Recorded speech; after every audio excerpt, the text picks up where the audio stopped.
This guide explains all of the actions the Astrologian learns from level 51 to 90 in order, both explaining what they do and effective ways to use them, including how to efficiently combine them with other actions. In the final summary at level 90, we go over an optimized combat opener and rotation, as well as lots of healing strategies and advice. I will assume you know the basics of the job, and if that is not the case, refer to my Astrologian starter guide to get caught up.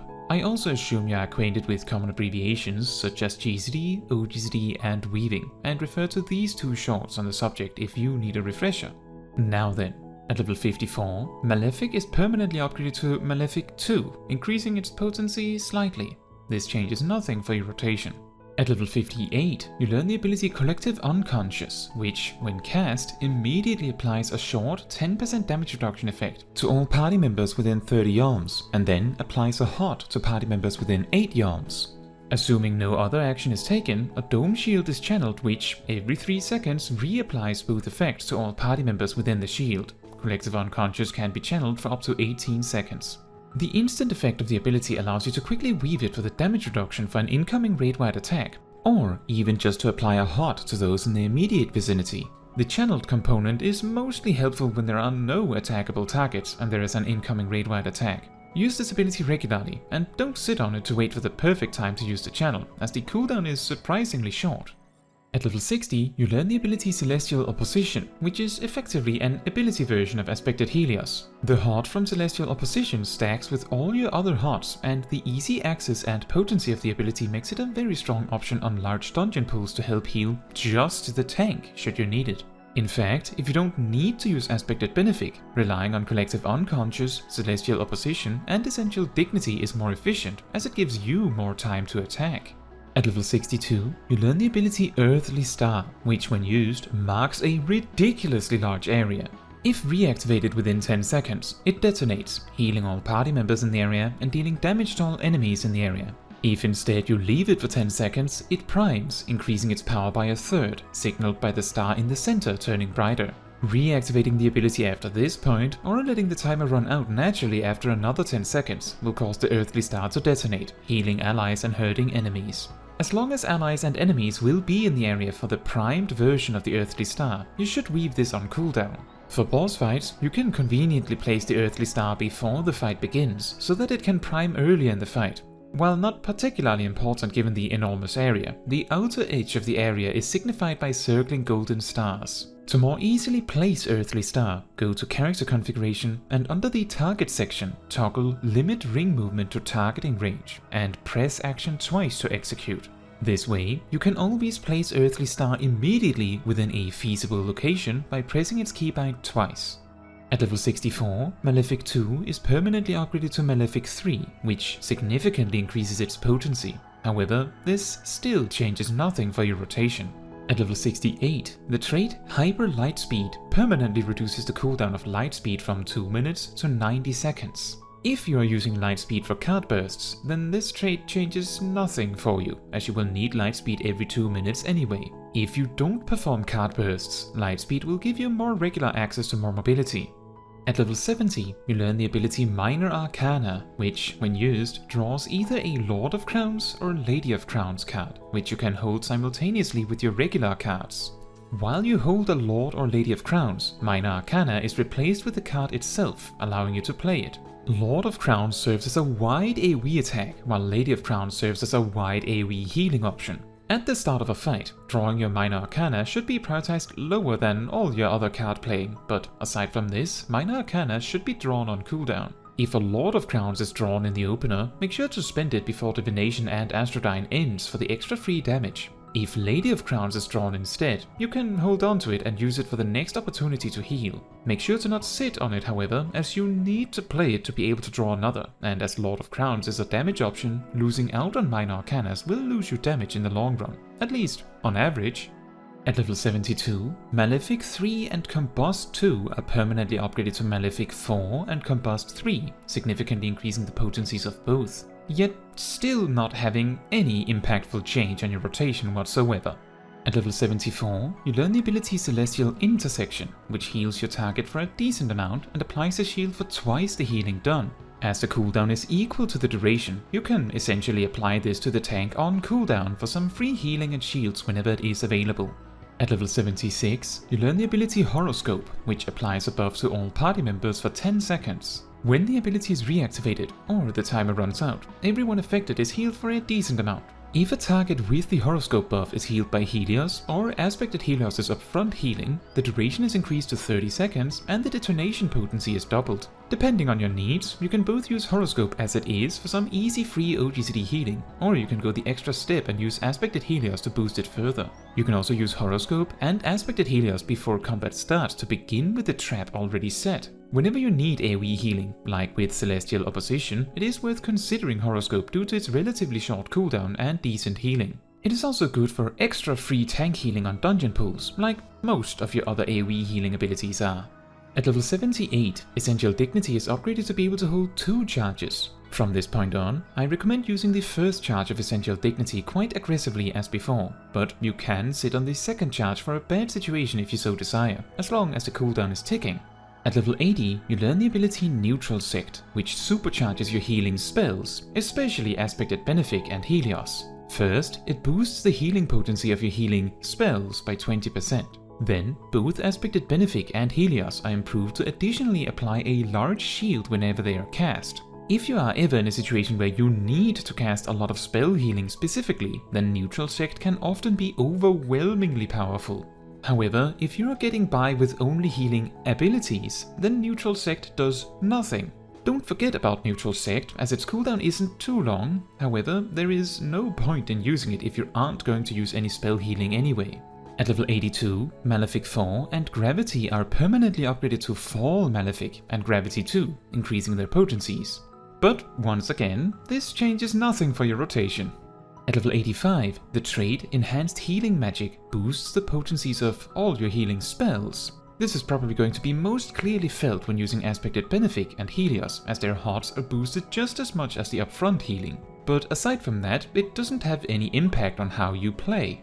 At level 86, you learn the ability Exaltation, which reduces the damage your target takes for a bit, and then when the buff ends, it heals them for a large amount. The best way to use this ability is to use it right as the tank reaches their destination and starts to take large amounts of damage. The damage reduction helps alleviate some of the pressure, while the healing at the end is much more helpful when the tank has already taken some damage, of course.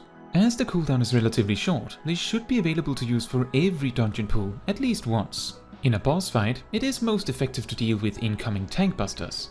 At level 88, Celestial Intersection is upgraded to hold 2 charges. An important detail to keep in mind about this is that Celestial Intersection's shield does not stack and will override itself, so make sure to either use both charges on different targets or to space them out so you don't waste anything.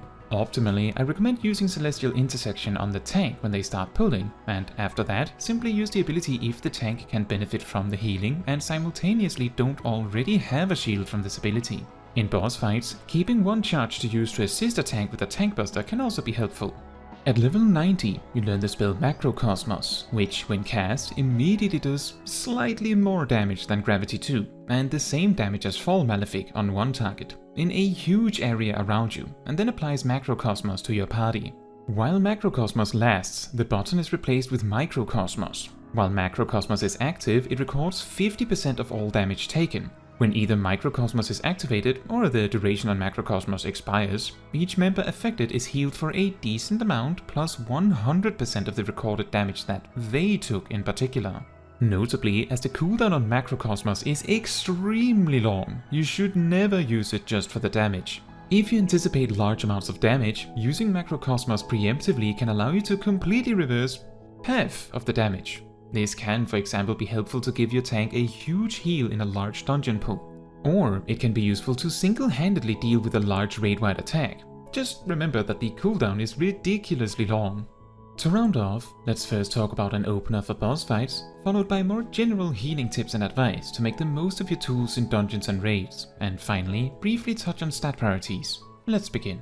As soon as possible, draw a card, at best 30 seconds before combat starts. Anywhere between 4 and 20 seconds before combat starts, place Earthly Star. Remember that you can't stop it once it's placed. If you intend to use a tincture, a so-called burst potion, use it 3 seconds before combat starts, and then 1.5 seconds before pull, cast Fall Malefic and weave Lightspeed. Then apply Combust and double weave card actions, Fall Malefic and 2 more card actions, Malefic again and then Divination and a card action. And then repeatedly use Fall Malefic followed by double weaving card actions until you are through the list. The priority is to use draw and redraw as you need, then play until all 3 cards have been played, then Minor Arcana and Astrologian, and if you draw Lord of Crowns, that should be used last. Depending on how many redraws you end up needing, this can draw out the opener quite a lot sometimes. After that, you keep Combust up, fill with Malefic and play 1 card on the odd minutes and stockpile for more card bursts on the even minutes. In a less coordinated or casual setting, you can also simply play cards as you get them, as this is far easier when you're still learning the job. Notably, as you will have 4 cards per 2 minutes, the odd minute card will adjust the timing of Astrologian in relation to your card plays every 2 minutes, if you are doing card bursts. Replace Malefic with Gravity on 2 or more targets, and replace Combust with Gravity on 5 or more targets. Now, for the healing tips section, let's start with dungeon pull advice. Before the pull starts, consider applying Celestial Intersection and Aspected Benefic to the tank. You can also use Swiftcast to apply Aspected Helios as well. If you do, you can also prepare Horoscope before Aspected Helios. If you are confident you won't need it later in the pull, you can even use Neutral Sect before applying Aspected Benefic and Helios to apply stronger HOTS and also get the Aspected Benefic shield on top. Also, make sure to draw a card.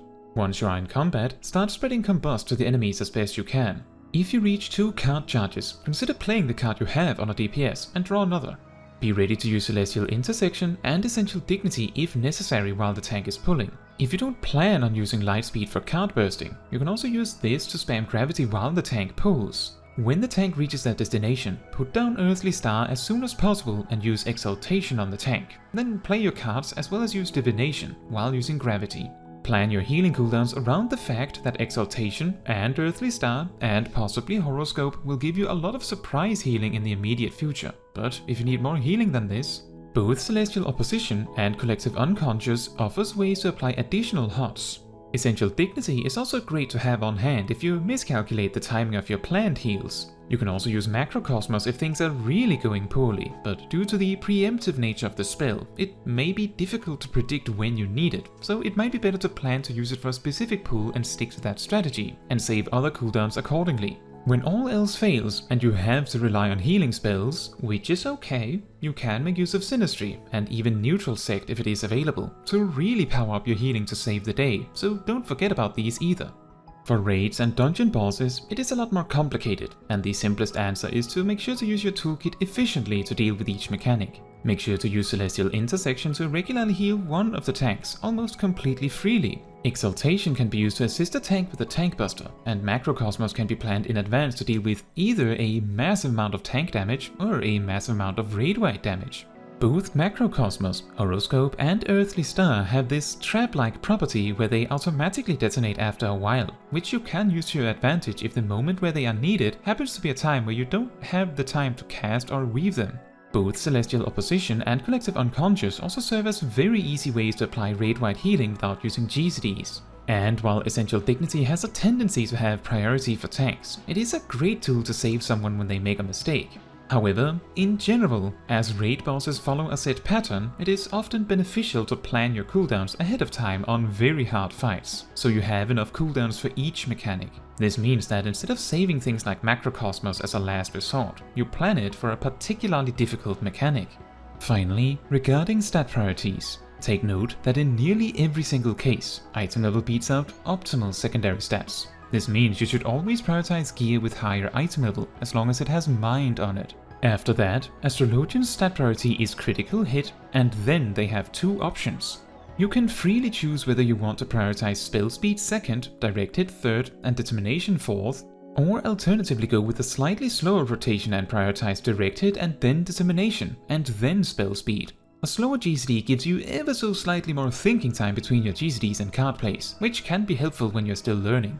However, while higher spell speed for healers normally comes at a possible detriment due to increased MP costs, Astrologian has such reliable MP recovery that this is completely irrelevant. A faster GCD allows you to more consistently fit extra casts within the Astrodyne buff window, which is both a cast speed boost and often a damage boost, not to mention divination.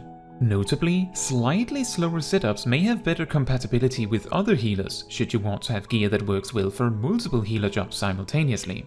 The reason that Directed is prioritized slightly higher than Determination is that, while Directed does not actually boost your healing output, and Determination does, the fact that healers never find Directed on their gear naturally means that melting Directed materia will be better for increasing your damage output, and the healing bonus Determination does grant is not enough to affect your actual approach to combat at all. You will still cast the same amount of healing spells in most situations. Finally, Piety is a stat that increases healers' passive MP recovery in combat. However, it does not provide anything else, and Astrologians, when played correctly, should not have any MP issues regardless of Piety due to a combination of their built-in recovery tools, but also the fact that their most expensive healing options, aside from Ascent, are generally cheaper than the other healer equivalents. However, if despite that you still run out of MP while using your toolkit to the best of your ability, you may want to consider adding extra Piety to your gear. This can also be a lot more helpful if you play other healer jobs as well, as this is a more subjective stat you will ultimately have to make this decision for yourself. Now, that is all for this video. Thank you so much for watching. If you want to support me and my channel, you can make sure to let the YouTube algorithm know by liking the video, leaving a comment, subscribing and hitting the bell to get notified when next I post a video. And if you want to give even more support than that, you can also become a member of the channel like these wonderful people here. Fun fact, redraw used to have up to 3 charges and a charge time of 30 seconds, essentially allowing you to redraw once per draw and letting you save redraws if you didn't need them. However, back when it worked this way, it could draw the equivalent to the same signed card, greatly reducing its versatility. For the sake of comparison, our current redraw has a 100% chance to get you your second sign and a 50% chance to get the third. The old version had an 80% chance to get you your second sign and a 40% chance to get the third.